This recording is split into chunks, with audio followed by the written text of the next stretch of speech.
شروع اللہ کا نام لے کر جو بڑا مہربان نہایت رحم والا ہے۔ جو چیز آسمانوں میں ہے اور جو زمین میں ہے سب اللہ کی تسبیح کرتی ہے، اسی کی سچی بادشاہی ہے اور اسی کی تعریف ہے، اور وہ ہر چیز پر قادر ہے۔ وہی تو ہے جس نے تم کو پیدا کیا، پھر کوئی تم میں سے کافر ہے اور کوئی مومن، اور جو کچھ تم کرتے ہو اللہ اس کو دیکھتا ہے۔ اسی نے آسمانوں اور زمین کو حکمت سے پیدا کیا، اور اسی نے تمہاری صورتیں بنائیں اور صورتیں بھی اچھی بنائیں، اور اسی کی طرف تمہیں لوٹ کر جانا ہے۔ جو کچھ آسمانوں اور زمین میں ہے وہ سب جانتا ہے، اور جو کچھ تم چھپا کر کرتے ہو اور جو کھلم کھلا کرتے ہو اس سے بھی آگاہ ہے، اور اللہ دلوں کے بھیدوں تک سے واقف ہے۔ کیا تم کو ان لوگوں کے حال کی خبر نہیں پہنچی جو پہلے کافر ہوئے تھے؟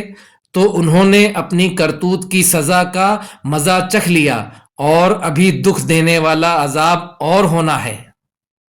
یہ اس لیے کہ ان کے پاس پیغمبر کھلی نشانیاں لے کر آتے تو وہ کہتے کہ کیا ایک آدمی ہمیں ہدایت کرے گا؟ تو انہوں نے ان کو نہ مانا اور منہ پھیر لیا، اور اللہ بھی بے نیاز ہو گیا، اور اللہ بے نیاز ہے، لائق حمد و ثنا ہے۔ جو لوگ کافر ہیں ان کا اعتقاد ہے کہ وہ دوبارہ ہرگز نہیں اٹھائے جائیں گے۔ کہہ دو کیوں نہیں، میرے پروردگار کی قسم تم ضرور اٹھائے جاؤ گے، پھر جو کام تم کرتے رہے ہو وہ تمہیں بتائے جائیں گے، اور یہ بات اللہ کو آسان ہے۔ تو اللہ پر اور اس کے رسول صلی اللہ علیہ وآلہ وسلم پر اور اس نور یعنی قرآن پر جو ہم نے نازل فرمایا ہے ایمان لاؤ، اور اللہ تمہارے سب اعمال سے خبردار ہے۔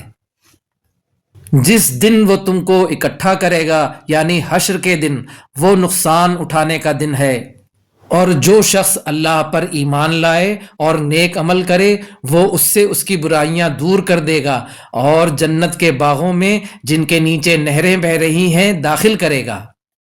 وہ ہمیشہ ہمیشہ ان میں رہیں گے، یہی بڑی کامیابی ہے۔